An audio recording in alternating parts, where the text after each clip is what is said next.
What's up, brother? What up, Will? How are you? Doing well, man. How are you? My stats guy. Matt. You got one of me here? Huh? Is there one of me here? No, we don't have one of you. Not that I found yet. Yeah, you get that. All right, Coach. You get the win, but VCU made it interesting. Down the stretch, cutting it to 2 points multiple times in the final minutes. What was the key to weathering that storm and closing this game out? I thought VCU played great. They're a tremendous team, tremendous program. Look, we were able to make our free throws down the stretch, which was huge. We got a couple of timely turnovers, which helped us. But give them credit. They played hard. They went to the offensive glass hard. Before the first media, they had 4 offensive rebounds at the first media. 17, man, he played. He's motored up. He's a really good player. And then 5, Evans from Bryant. I mean, he plays hard the entire game. It's hard to sustain how hard he plays the entire game. And he's a really good player. We're fortunate, 15 missed some corner threes, and that's where his bread's buttered there in the corner. And he missed some open threes, Ward, and so we're fortunate with that. But look, it was a good game. 2 really good teams, and VCU's a great team. They're picked to win the Atlantic 10 for a reason, and it's good for us to step up in competition and play a really good team before. See you back there either, Sean. Before we head to Maui. Coach, a lot of teams won't schedule a top mid-major like this. What value do you see in this type of game? I mean, it's a quad 2 game for us at home. It'll be a quad 1 game, and we return the game up there next year. I mean, it makes sense to me. 2 hours away. I don't know why we wouldn't do it. Look, I mean, you want to test yourself. You want to play. Good teams. I mean, I think everybody acts like VCU is not some charity program. This is a real program. They win 20 plus games every year, 22, 25 games every year. So I mean, they're 2 hours up the road. It's a good home and home. It's a quad 2 game at home. It's a quad 1 game up there. I mean, I don't know why you would. I don't know why we wouldn't. I don't know why we wouldn't schedule them. I mean, they're as good as many teams in our league. So I think it makes sense when you've got to build a resume to play good teams. I mean, the games are going to be tough, but it makes a lot of sense to play good teams, and so we're it's a good home and home for us. I mean, to be on the bus and be home for midnight, and hopefully we'll be on the bus, be home for midnight next year. So it's a good game, good series. Coach, you went with Benal Lubin and Musa down the stretch, right around the 9-minute mark, and then they went on a 6-0 run. VCU turned it over 3 times. Kind of what did you see from that lineup, and did it prove pivotal for you today? Yeah, I just thought we need to be a little bit bigger, particularly on rebounding. I thought that those 2 gave us the best chance to rebound. We played with those lineups in practice. We just hadn't played with them much in a game. Sometimes you need different things. Sometimes you need shooting. You put Jerry out there. Sometimes you need, but when you need defense and rebounding, Musa and Vin give us a great chance. I know Paul didn't make any shots tonight, but he had 9 rebounds. I think that's a career high, 8 defensive rebounds. So he did some things to contribute to help us winning. But I thought that Musa and Vin played well out there together. They did exactly what they'd done for us in practice, and I thought that was important, and that shows some of the versatility of our team and our lineups. Well, the guys talked a lot about the turnover, especially the 5 in the last 6 minutes. What did you see on that, and how much is that a focus to clean up? Oh, it's a major focus. You can't turn the ball over. I mean, look, we were very fortunate to win. We got outshot by 12 balls, which is hard to do. I mean, we won it at the free throw line. We drew a bunch of fouls. We didn't make 9+ threes. Martelli's teams have never won when the opponent makes 9+ threes, outshoots them, and out-rebounds them. And we only got 1 of those 3. So you're living very, very dangerously when you can't get 2 or 3 of those things. We were fortunate. We were hot from 3 to start, which masked some of our other issues offensively. We turned it over 17 times. We shot about another 6 turnovers. We had 5 shooting turnovers in the first half. We had another 1 or 2 in the second half. And so it's hard to give away possessions like that and score how you need to. So we've certainly got to get that cleaned up. I thought we got sped up, but you got to give VCU credit. They got long athletes. They don't let you reverse the ball. They're sitting in the passing lanes. They've got a very good defensive scheme that's very disruptive.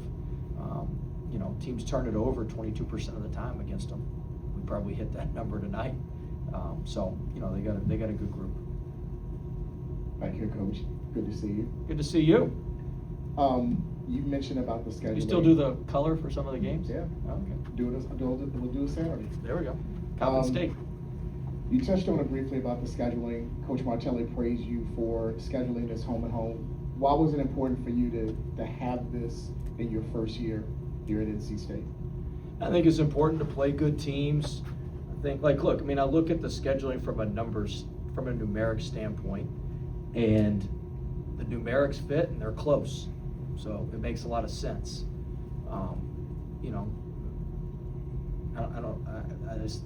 It's pretty much that simple. The fact that I had familiarity, it was easy. Ed texted me and said, "Do you want to play?" And then I just ran the numbers and I'm like, well, shoot, this makes a lot of sense. We need some quad 2 and quad 1 games.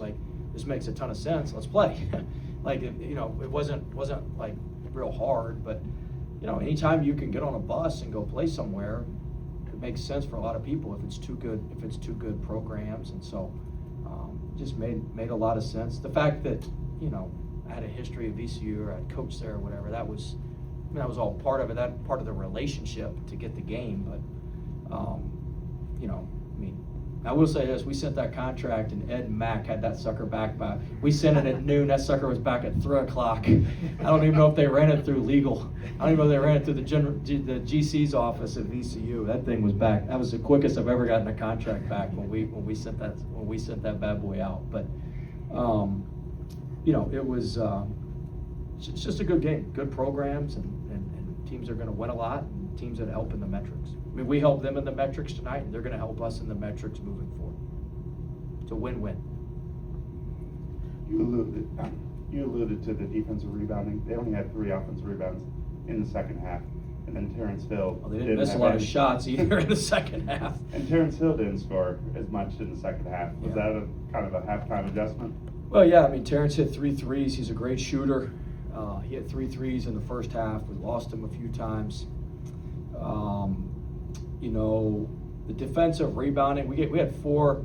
I think they had 12 offensive rebounds for the game. They had 4 at the first media.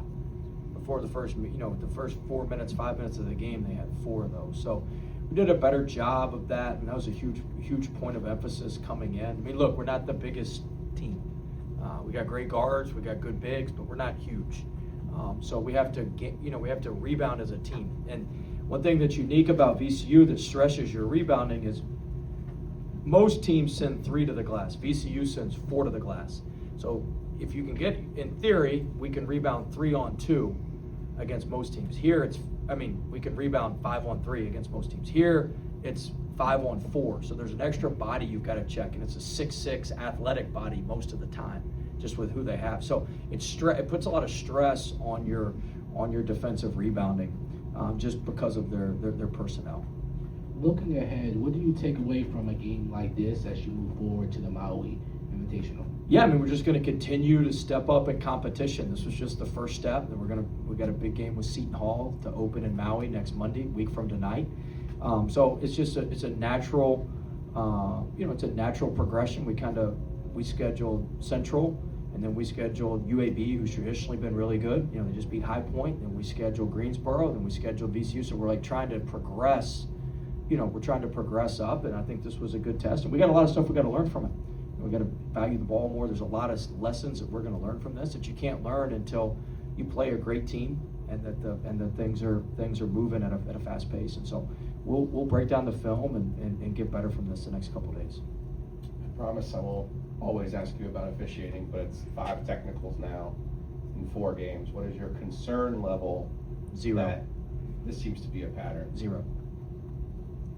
Do you have to have a conversation with your group about, hey, this is We've how had a they're conversation, officiating? but look, a lot of that, some of that's just luck. I'm not worried about that. You got to play with an edge. I'd rather tell them whoa than go. So we'll back them off a little bit, but I mean, I'm not, I mean, he made a 3 tonight, whatever. I mean, I'm not worried about that. Coach, same player, but I think I read that Williams was one of the more efficient people that y'all attract. The most efficient. The most efficient. You got to see it in person tonight. Yes, I got to see it in person. But what is it that he does that makes him just so hard to stop? It's just first thing, he plays at his own pace. Like, he plays at his pace, and he's got great vision and can move the ball around. You know, it's hard. It's great when your best player is your most unselfish guy too. You know, he led us in assists coming in tonight. He had 14 assists, 1 turnover. I think he had 2 assists, 3 turnovers tonight, something like that. So, but he led us in assists coming in tonight. He always makes not always, most of the time, a vast majority of the time, he makes the right play, and you know, he can score it.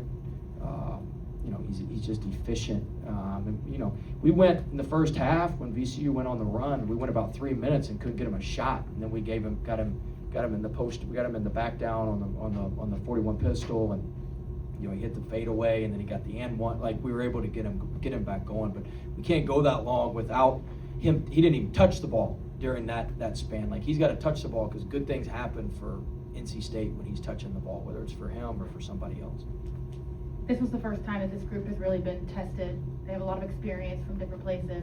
What did you make of that under 6? The guys mentioned the last 6 minutes wasn't great, but how they responded and still gutted it out. Yeah, I mean, we work on the 6-minute games. That's a huge part of what we do. And look, we weren't clean. We didn't value the ball like we needed to, but we made our free throws, which was enough in this game. We made our free throws. We got enough stops. We made a mistake at the end when we were up 5, and we didn't push back on them. We let them throw it over top, the 1-3-1, and we were freaking guarding the elbow, which who cares about the elbow when there's a guy in the corner for 3 and you're up 5? Like, let them throw it to the elbow and do whatever the hell they want with it from there. So there's some stuff like that. We got to get cleaned up, some situational things, but you can only clean that stuff up when you're in those situations, which we were in tonight. So we'll learn from it and get better. Our group's been really good at getting better when we need to every game, and I think we'll continue to do that. Coach, I know you said, obviously, VCU, this is a good game for you guys. Prepares you for ACC play. It's a good metrics game. But you also have played other good programs, but you had Mike Jones in here. You got Mike Morrell coming in here. How much fun are you having? You know, you got all of us VCU fools in here. How much fun are you having just, you know, bringing your boys into your life? It's been fun. It was good to see Coach Jones, and it'd be good to see old Mikey Moe here in a couple of weeks. But I mean, look, they're all close too. I mean, Jones needed some money, and Greensboro, they came the day of the game. It was an easy trip for them. Mikey Moe been begging me for a game, so you can come here and try to whip our ass. But you know, it was you know, it just kind of happened that way. But we're all still close. We're on a group text. Ed puts us on a group text, and so.